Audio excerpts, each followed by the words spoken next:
What is up, you jackwagons? I am Speed Fury, and I am back with the next part of, well, Gladiator Masters. Now, last we left off, the team had just barely finished doing their first mission, among other things, and today we are actually changing perspective from to telekinetic this time around. Well, after a short little side mission. At this point, it had been a couple more weeks since the Gladiator Masters. Well, what was well, the members who were part of it as of the moment, because there were bound to be more later. It had been 2 weeks since they had been formed, and they had had a couple of missions, some more minor, like one time where the same chief of police they helped with that hostage situation had actually called about his missing daughter. Apparently, somebody left the door open and the daughter got out. Got pretty far, surprisingly, which is quite impressive for a 3-year-old. But for a while, it had been quiet, so most of the Gladiator Masters could easily just relax for a little bit. Teleka was one of these members who felt like it was a good time for her to relax, so she went and visited her family. Of course, her family was a bit stunned by her new appearance. She had called them multiple times and told them that she had gotten powers and that she had become, well, pink. But of course, most of them didn't believe her and thought she was just up to something weird. Then they realized that she wasn't actually joking. After said visit, she decided to head home, flying back to the base. She could create a psychokinetic portal to get home that way, but she did like taking a more scenic route. Flying over a gas station nearby, she could see that there was some kind of ruckus going on inside. She was confused at this before flying down while muttering to herself how they never get this kind of action back. They never got this kind of action before she got her powers, especially in a small town like Farron. Upon arriving and getting a better view of what was going on, there looked to be another person inside the store already, trying to what appeared to be fight off whatever was going on. It looked like there was a couple of crooks in ski masks trying to rob the place, while another guy who had a ridiculously large arm cannon on his right arm was shooting at them, causing more damage than actually to everything else other than the actual criminals. She rushed over and stood in front of the boy and the two crooks who he was missing more often than actually hitting. "Whoa, whoa, whoa," said Teleka. "You're causing more damage than good here, pal. At least aim before you fire." Getting a closer look at the boy, he had black bat wings on his back, a brown scorpion tail, and two devil-like horns coming out of the side of his head. From looking into different Omniforce creatures in the library they had at the base, she realized that he must be part Manticore, meaning he was another Omniforce user, if not a bit reckless. "Nah, I got it," said the boy before blasting another shot, destroying a nearby fountain drink machine. "Okay, that's enough," said Teleka as she grabbed his blaster from his arm and began to crush it with her psychic powers. "Hey," said the boy. He turned his other arm suddenly had another arm cannon appearing on it as he blasted at Teleka with it. He was not expecting Teleka to grab the blast that came from the cannon with her psychic powers and toss it back at him. He got up a bit dazed before glaring at Teleka. "Hey, I'm the good guy here. What are you doing trying to stop me?" Teleka just gestured to the trashed store. "Good guy, huh? Good guys don't exactly cause this much damage just trying to catch one perp," she said, as said perp was trying to sneak out the door. She pulled out her bow and shot the criminal in the back, knocking him out. "See, I did that within only 5 seconds of me seeing him. You caused this much damage just trying to catch him. You didn't even think about getting close to him before firing that off, especially with all these aisles in the way?" "I would have got him eventually," said the boy. "Whatever," said Teleka. "You're coming with me, loose cannon," she said, capturing him within a psychic barrier and opening a portal to pull him through. "My name is Hotshot," he said. "You're still going to have to be punished," she said, taking him through the portal to the base. They came through the portal and into the main hall, where several other Gladiator Masters were walking. Some of them stared at her in confusion when they saw her carrying another what looked like Omniforce user with psychic powers. With her psychic powers. "Hey, Speedy!" said Teleka. Speed flew down with a questioning look on his face. "What?" he asked. "I found this guy being reckless with his powers. He destroyed an entire gas station just to catch one dude." "I see," said Speed as he walked over to the new guy. "So, newbie, what do you have to say for yourself?" Hotshot just smirked at Speed Fury, his noticeable fear in his eyes being masked by the smirk on his face. "Nothing," he said, with a bit more bravado than he felt. Speed quirked an eyebrow at his voice before looking him over for a second. I recognize your voice from somewhere, said Speed. He took a closer look and the boy began sweating. Dito.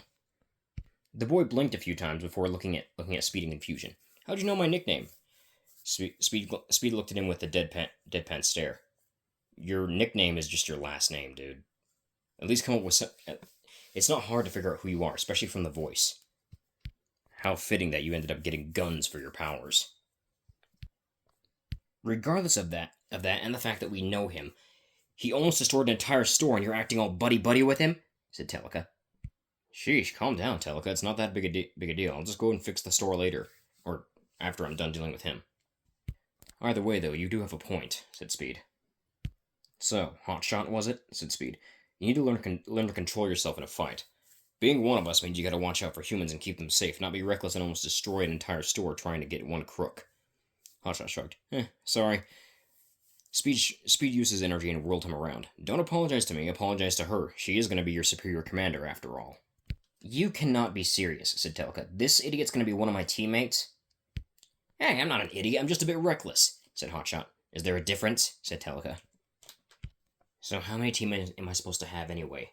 Said Telika. I don't know, said Speed. You'll have to ask my grandpa. As if summoned by his name, Omnizade appeared in front of the several Gladiator Masters, making Spray and Gemstone both jump. Does he always have to do that? Said Spray. Spray was a more recent member of the Gladiator Masters that joined a little while ago, after Telika had joined. She had yellow skin with blue, spots at the ends of her legs and at the ends of her arms. She had long blue hair and wore a red tank top with black short shorts. She had the extra limbs of a hippocampus as well, and 2 green markings right beneath her eyes. Omnizade ignored Spray's question and walked over to Telika. You, my grandson, and his girlfriend, all are commanding leaders, meaning you will have large teams. Well, yours will be more medium-sized, but it'll be more along the lines of still a team. Not everyone's going to have large teams like Speed Fury will. How big is my team exactly? Said Speed. There will be about 20 members. Somewhere around there. Said Omnizade. Oh, that's not fair, said Speed. Life isn't fair, said Omnizade. And my team? Said Telka. About 6 to 8 members, I think, said Omnizade. Well, at least it's not as many as Speed's. Hey, said Speed. Each commander also has the ability to eventually unlock a great power. I cannot tell you what that power is. You'll have to discover it for yourself. Wow, said Telka. A grumbling was heard nearby, and everyone looked over to see Gashclaw. Lucky, he said. Oh, stop pouting, said Omnizade. You'll be able to unlock that too once you meet your teammates. Gash perked up at that. Cool, he said. You hear that, viewers? I'm gonna be cool. Several Omniforce users exchanged a few glances. Seriously, who's he talking to? Asked Rainbow. I don't know, said Speed. I don't think it's a Griffin thing. Telka rolled her eyes. I'm pretty sure he's just messing with us. Or he's a bit insane. But just to be safe, Techno, stick some needles in him. With pleasure, said Techno, cracking his knuckles. No thanks, I choose life, said Gash, running off. Techno activated his rocket boots and went after him. I think I'll enjoy being a top commander, said Telka. Since you got your first member of your team, said Speed, might as well show you to your main team's command center. Every team has one, including me. Telka began following Speed, but then remembered that she needed to have Hotshot follow as well in case he needed to know where the command center was. He was busy messing with the remote control for the TV. He didn't know which button did what since it was a controller he'd never seen before. Hotshot, come on, she said. Okay, said Hotshot. He tossed the remote behind him and hit Kaon in the head with it. Rubbing the top of his head where it hit, Kaon turned around and snapped his fingers. A flower pot appeared above Hotshot's head and landed on his head, breaking as it did so. Hotshot looked around for a minute, trying to figure out where that came from, but decided that he wouldn't be able to tell anyway, and began walking behind Telekineta. When they arrived at the base, at the command center, Speed touched the hand scanner with his own hand. Here we go, he said. The door opened up and the 3 went in. This place is huge, said Hotshot. Dibs on the chair, he said, rushing over to the recliner. Boys, said Telka. I'm right here, said Speed, and you're one to talk, Mrs. Tomboy. Not you, Speedy, you're one of the good ones. I'm going to pretend that what you just said wasn't offensive in certain ways. You know that's not what I meant, said Toga. It's not what it sounded like, said Speed. Speed, you know I'm not that kind of person, she said, punching him in the arm. Before wincing and then shaking her hands, since Speed was way bigger, was taller than she was, and a lot more durable. Anyway, said Speed, you've got a computer, entertainment center, your own hyperbox, said Speed. Nice. Wish I knew how many teammates I'll actually have. 7 to 8 isn't exactly the greatest tell. I might even have more than that. Guess you'll find out, said Speed. Hey, not that I'm complaining, but where are the snacks in this place? Asked Hotshot. In the main kitchen, said Speed. But don't touch the orange flavored ice cream or the orange juice. That's Rainbow Shocks. Who's Rainbow Shock? Said Hotshot.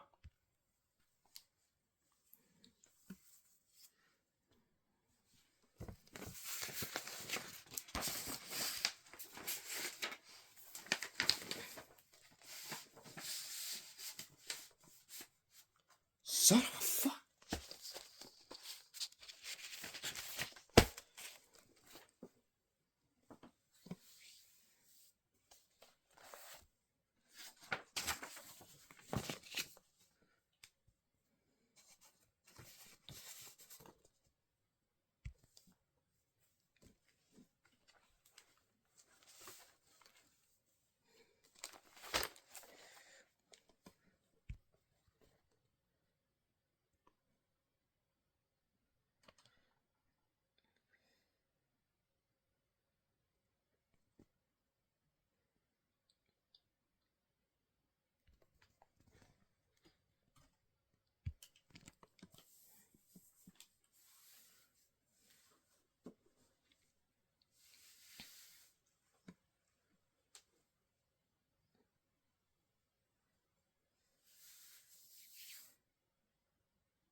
it has just occurred to me that I forgot to pause the video, and now you've just been listening to me rummaging around for the past about 1 minute. So apologies. Anyway, we're switching point of view to Rainbow Shock now. Oh, and for those curious, I'm not actually improvising this time around. I am actually following a script that I have written ahead of time. And by ahead of time, I mean like back from when I was 18, and I'm 26 now, so... Anyway, after messing with Hotshot for a bit more, Rainbow decided to go for a fly around the desert. Considering that's where the base was set up, it wasn't exactly a very fun flight, nor was it very eye-catching. Not much you can really see in the desert. Why do we have to get set up in the middle of the desert? Said Rainbow. It's boring. Her attention was caught by something whizzing past her head, nearly hitting her, which she was kind of irritated by until she realized that the person who had thrown the rock was just trying to get her attention. And from this high up, it was probably an Omniforce user, considering that no human should be able to throw a rock that quickly and that high. The person in question was a girl slightly shorter than Rainbow Shock, with purple skin and green hair. Her hair was about as long as Rainbow Shock's, and she was waving at Rainbow to get her attention. Rainbow flew down and landed in front of her. "Who are you?" Rainbow asked the girl. "I'm Malin," said the girl. "I saw you flying up above, and I figured that you might have similar powers to mine. I got these recently, and it changed my appearance very drastically," she said. Malin wore a black tank top with a donut on the front, on the chest. The tank top revealed her stomach, and there were two yellow straps coming from under the tank top that were a secondary shirt. She had yellow arm sleeves that went up a little bit past her elbow, similar to Rainbow Shock's black ones. And she wore a mix of a skirt and black shorts. The skirt had a layered cake pattern on it, and she had black, pink, and brown boots, high-heeled boots, not the same kind of boots that Rainbow was wearing, but still pretty close in all things considered. She had the extra limbs of a Pegasus as well, meaning her tail was actually more green hair protruding from just above her from just above where her butt was. She had large purple feathered wings and two horse ears protruding from the top of her head.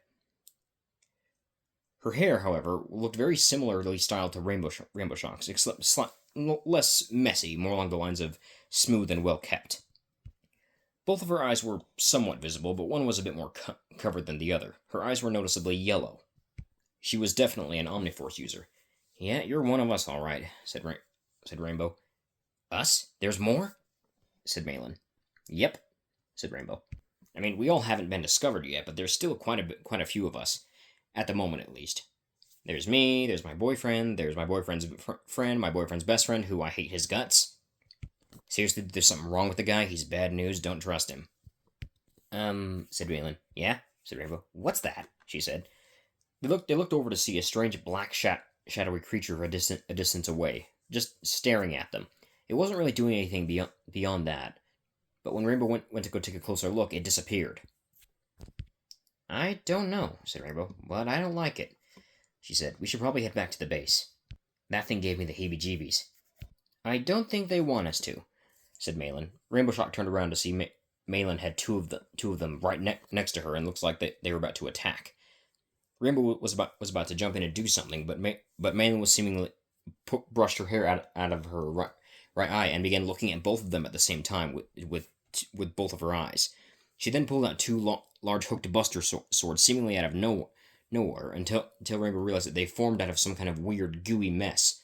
Before she slashed both of them in half, and then they exploded. Before a wisp of smoke went into the ground. "What was that?"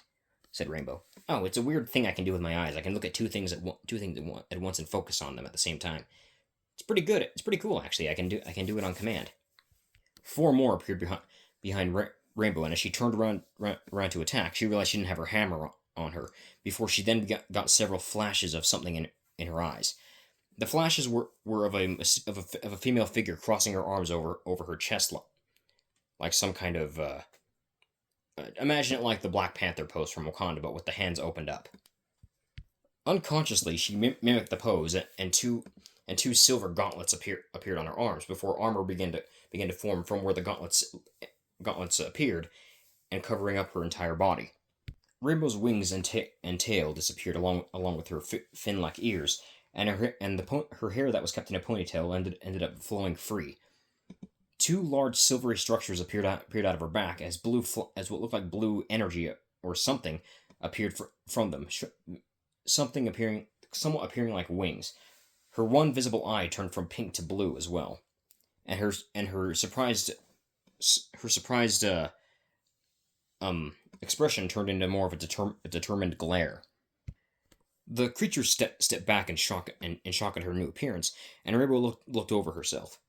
The armor she wore was a metallic silvery color, with a few little blue lights radiating out of it. The same light that was coming out of her back like wings.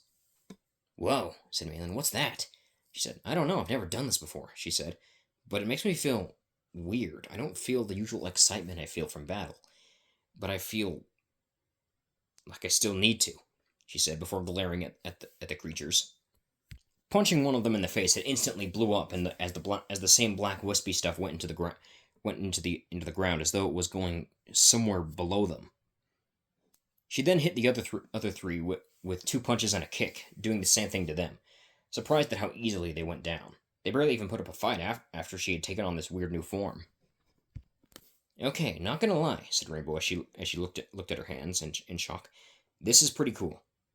The armor then seemingly disappeared from her body, with the gauntlets being the last to disappear. Her hair also magically put itself back into its ponytail, which kind of shocked her, and kind of made it a little bit funny when she thought about it. "We gotta tell the others about this," said Rainbow, before she put an arm around Malin's shoulder. "Also, we need to get you a name change. How does the name Crossfrost sound?" Malin gave a thumbs up before questioning why she was changing her name. Rainbow responded, saying that it was better to have a name that most people can't track back to your family that way. Malin compared it to a superhero name before Rainbow said, "Oh no, we're not superheroes. Trust me. If we were superheroes, we wouldn't be forced to make tougher choices like killing." "We'll have to kill?" said Malin. She was a bit uncomfortable by the idea. "Yeah, unfortunately," said Rainbow. "Comes with the territory of being guardians of the innocent or whatever." Malin, or Crossfrost, shrugged, guessing she'd have to get used to it. For those of you wondering why Crossfrost is called Crossfrost, frost because frosting, you'll understand that later. So I just dropped something and I don't know what it was. Oh, it's my sharpener. I keep dropping that. I already broke it once. I don't want to break it again. Anyway, the cross part comes from the fact that she can make her eyes go whatever direction she wants. So like cross-eyed and frosting put together.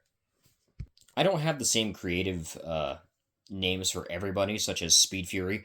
Originally, when I first created Speed Fury, his main power was actually just super speed, and I changed it to energy manipulation because if he's going to be the leader, he can't just have super speed. He has to have something that makes him a leader. And I also wanted to lean more into the comedy aspect of the story instead of more action based. So I wanted Speed Fury to be overpowered, but have not be the main focus of the story. Not like have action be the focus, because everything would be too easy anyway if it was just Speed Fury fighting everybody. Rainbow Shock's name comes from the fact that, well, it just has a nice ring to it. It's got a better ring than anything else I could come up with. Her power is basically nature manipulation, and a perfect way to symbolize nature in general is by the rainbow itself, as it's got different colors in it, and each color could mean representation of another part of nature, such as green being representation of plants and like earth and stuff like that, and then orange being a representation of like fire, other things like that. Like there's multiple parts of nature, and that's what the rainbow could represent. As for shock, well, rainbow by itself just didn't have the same ring to it as Rainbow Shock. I wanted her to have like a two-worded name. There are a few characters where just a one-worded name wouldn't work, and I decided to split the name into two words and have it be Rainbow and Shock, because it just sounds better than just Rainbow. Telekinetta's name was actually changed from her original name, which was Mind Speaker. I changed it because Mind Speaker sounds terrible, and because I don't want to go, because her name doesn't sound enough like a real name. And so I took the name Telekinetic and took a few letters off it, so it was just shortened to Telekinetta. I also replaced the letter, I think, somewhere in there. I also found a way to shorten it, so it was just Teleka for short. And then for Gashclaw, I actually came up with a name for that, but it has nothing to do with what his powers are. Gashclaw's abilities are wind and air manipulation, and anything having to do with such. He also has the ability to literally suck the oxygen out of somebody and kill them that way, but he never will do that. And it doesn't help that him being a cyborg does not show that he is the guy that uses wind powers. Honestly, he's probably one of the most confusing characters I've ever designed, but he's also meant to be that way in the first place. He's like the comic relief character. He's supposed to be the most confusing, but also the most entertaining to watch or listen to. Anyway, now we have all 5 of the main characters introduced: Speed Fury, Rainbow Shock, Telekineta, Gashclaw, and Crossfrost. Anyway, back to the story. As the two began to fly back to the base, Rainbow was overly giddy about her new abilities. She squealed to herself, being excited about not being able to hold back on telling Speed about her new powers, hoping that he would get a kick out of it. Hearing this, Cross asked who Speed was, and Rainbow said that she was the boyfriend that she had mentioned before. As they finally arrived, Cross's jaw dropped. "You live here?" she said. "Yep," said Rainbow, pulling out her badge. She placed it on top of the scanner for the door to open. The girls walked in and found Onyx. "Hey, Onyx," said Rainbow. "Where's Speed?" Onyx pointed his thumb at the balcony where Speed was talking with Gashclaw. Sorry, not Gashclaw. I read that wrong. He was talking with Quartz. She flew up to the balcony with incredible speed and landed right next to Speed Fury. "Speedy, guess what?" she said. "What?" said Speed, cocking an eyebrow up in the air. She grabbed him by the front of his shirt and began shaking him back and forth, both rapidly and violently. "I unlocked a super form," she said as she kept shaking him. Speed reached out and grabbed her shoulders with his hands. "That's great," he said. "Can you stop shaking me like a rag doll now?" "Oh, sorry," she said. "Anyway, this super form of yours, let's see it," said Speed. Rainbow paused at that, trying to figure out how she did it in the first place. She looked over at Malin and asked how if she did anything specific. Cross just showed by crossing her arms over her chest the same way she saw Rainbow do, and Rainbow did the same. She transformed it into the same form she had previously, the silver armor appearing all over her body once again. "Holy crap," said Speed. He was silent for a minute before he said, "That's hot." Omnizaid then appeared and looked at Rainbow with a bit of a bewildered and somewhat confused look. "It appears you have unlocked the silver gauntlets. Not the way I planned for you to, though," he said. "What do you mean?" said Rainbow. "Well, you were initially supposed to unlock those later, but apparently you unlocked them a bit early. In a very strange manner. How exactly did you unlock these?" "Oh, me and Cross were attacked by some weird, shadowy, humanoid-looking things. We couldn't really tell what they were, but they were kind of weak, not gonna lie." Omnizaid looked like he recognized her description from somewhere. He said. "I'll get back to you on that. If it's what I think it is, you might need to be. That might be the reason as to why you unlocked them so soon. I'll get back to you on that. I need to think for a little while," he said before disappearing again. After disappearing, Speed looked back at Rainbow. "So what all can you do with this new form of yours?" he said. "Well, from what I can gather, most of what I can do seems to be just physical attacks. I did punch," she said as she punched a fist out to show what she did, which blasted a beam of silver energy from her fist and sent it flying through a wall. "Apparently I can do that too," she said. "Seriously, what is with everybody putting holes in walls in the base?" said Speed. "My bad," said Rainbow, looking at her hand in shock and awe. "You okay?" said Speed. "You seem a bit off. Like, more than usual. You seem a bit less unhinged and more calm. I think the gauntlets may alter my personality when I'm using them. I do feel a lot more calm, but also a lot less, well, like you said, unhinged. It's like it's giving me the power to focus more and not be as reckless with my abilities. Well, this is the power that Omnizaid was talking to us about. It's highly likely that it's different for every single one of us. Considering yours is silver and you're supposed to be the second strongest one here, that could probably mean that maybe mine is gold or something." "What makes you think it's gold?" said Rainbow. It could be sapphire for all we know. "What makes you think it's a gemstone?" said Speed. "Well, this is silver, and silver's a kind of ore, right? What if they're all like ore?" Speed stared at Rainbow at her theory for a minute before saying, I don't like this smart version of you. It's freaking me out. Me neither, said Rainbow as she disengaged her gauntlets. After disengaging said gauntlets, she looked over at Speed with a bewildered look on her face. You saying I'm not smart normally? She said, I'm saying you're a lot less. Well, what's the word? High. Let's call it high, he said. I see, said Rainbow as she smirked and walked up to Speed, pressing her chest against his. So you like it when I'm high, then? She leaned forward to kiss him, but Speed put his hand over her mouth. Later, woman, he said. Don't you have a new recruit to show the base? He said. Rainbow gave him a slight pout at this before saying, fine, she said. Before she walked over to Cross and decided and began giving her the tour. So, this is the kitchen, said Rainbow, gesturing to the large kitchen. Well, one of the kitchens. There's like one in every corner, she said, gesturing to the other three. There are a lot of us, after all. There'll probably be more built later in after there's more of us. That's the main hall, she said, pointing to another room, which had a bunch of couches in it and a few floors, because there was going to be more than just enough to. There was going to be more than what they had. This is the game room, she said, pointing to another room that had several video game consoles in it, and as well as a few board games. This is the sitting room, which is where we just come to sit and relax or read a book or whatever. It's just a place to kind of relax, kind of chill for a little bit. That's the trampoline room, she said, gesturing to the room that was full of all the trampolines. And yes, that hole in the ceiling is for a reason. And this, said Rainbow, who stopped by a room that had the same donut design above the door that Cross had on her shirt, is your room. As she finished that sentence, a certain white-skinned bird walked around the corner. This white-skinned bird being Gashclaw. He pretended to ignore Rainbow, but then locked eyes with Cross, her doing the same with him, and them just staring at each other for a moment. Cross, you good? Said Rainbow. Cross, for her part, had turned a darker shade of purple. Rainbow did not like that. Cross, no, that's the boy I said is bad news.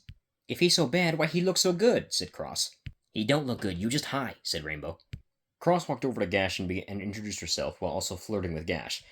Gash, who was kind of confused, introduced himself as well, but still didn't fully realize that he was being flirted with. And I'm being ignored, said Rainbow. Gash questioned why her name was Crossfrost, and Cross showed him the trick with her eyes. Gash let off a little smile at this, as to combine with her big eyes and more innocent her more innocent personality compared to Rainbow. He found it kind of cute. Is it cool if I call you Cross? Said Gash. You can call me whatever you want, said Cross. Rainbow was behind the two, trying not to gag. This was around the same time Speed came around the corner. Hey, nice job, Gash. Got yourself a woman finally. You're encouraging this? Said Rainbow, glaring at Speed. He's my best friend. Someone's got to encourage him. Gash blinked at that before looking at Speed. Wait, what? He then looked back and forth between Cross and Speed before then a smug smirk crossed his face as he stared at Rainbow.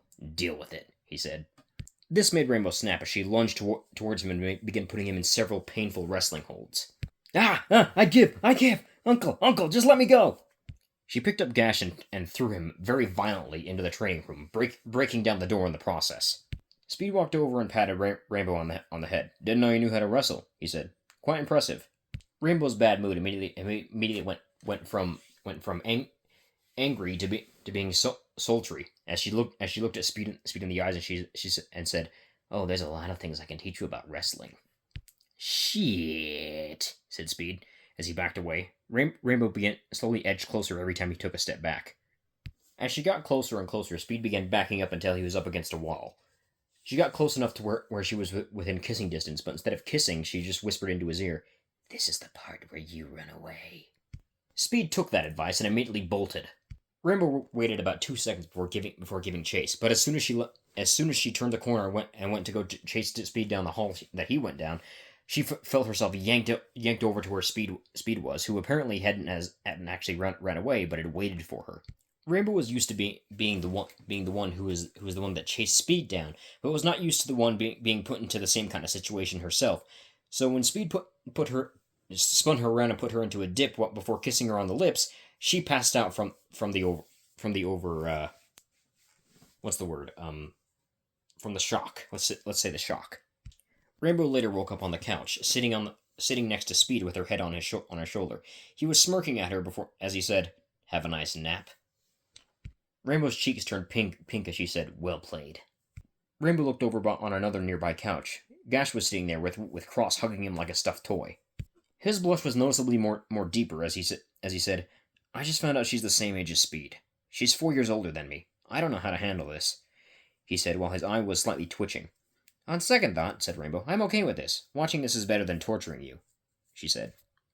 "Yeah, well, at least I'm no longer the only one that has to know what it's like to have a girlfriend. It's scary." Rainbow looked at Speed, once again getting another sultry expression on her face before she pressed herself against him and pinned him onto the couch. "Scary, huh?" she said. "You want to see how scary I can be?" She tackled him and began kissing him very aggressively, not actually unlocking lips with him for 20 seconds. When she finally did stop, he got up. His face was a lot darker blue than it was before, and he was breathing heavily.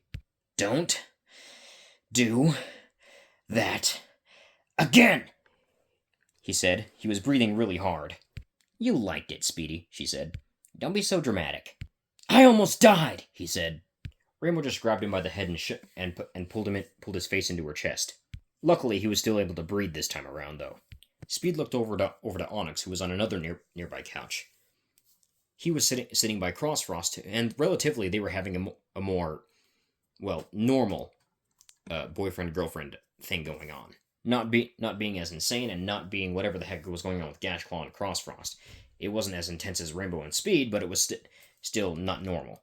Sugar Rush was just simply sitting by Onyx with her hand in his, not really doing much else besides that. Speed narrowed his eyes at Onyx in jealousy for the fact that he had a more normal relationship than his, before Rainbow snuggled her face into Speed's hair, causing his head to go down further to where he couldn't see anymore. Suffice to say, if Speed knew that having a girlfriend would mean this much torture, he probably would have been better off without one. He looked up at Rainbow to see her smiling face with her one visible eye closed, before he then decided against it and thought, you know what, never mind, I wouldn't change it for the world. And that is where we'll end this part of Gladiator Masters. If you guys enjoyed, like and subscribe. I will see you next time. I know this was somewhat more of a filler episode, but we gotta have one of those every now and then. I mean, come on, not every episode can be action. Like most of the episodes in Gladiator Masters are just gonna be more comedy focused. Anyway, so see you next time. If you enjoyed, like and subscribe, or don't. I don't really care either way, but if you do, it means that you like what I do. So, see ya.